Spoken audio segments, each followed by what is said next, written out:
Now, there are three really important things that you should know if you drink a lot of tea. Now, normally when you think about tea, you think about something that's pretty healthy. And I mean, it's better than coffee, right? And people drink a lot of tea. In fact, the great majority of the planet drinks tea. But there are three things that are just really important to know if you are a tea drinker. Now, certain teas are high in something called tannins. Now, especially if it's black tea, like English breakfast tea, those teas are really high in tannins.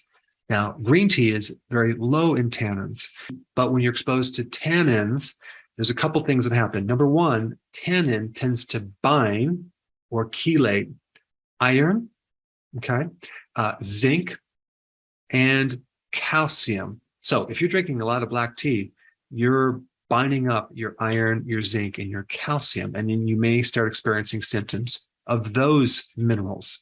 But also tannins block the absorption of thiamine, B1.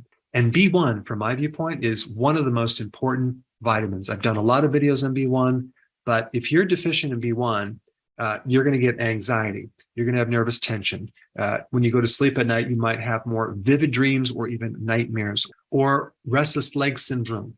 But B1 deficiencies relate to a lot of problems with your nervous system. And since we're on the topic of B1, I think it's really important to understand other things that can deplete B1 as well. Let's go through the list. Caffeine, which by the way is in tea and coffee.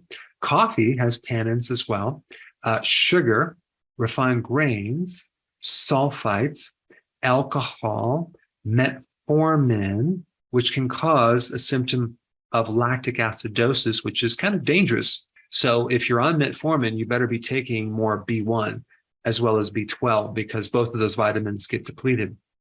All right, raw fish can deplete you of B1, as in sushi, antibiotics, antacids, diuretics, birth control pills, SSRIs as an anti-anxiety or antidepressive medication,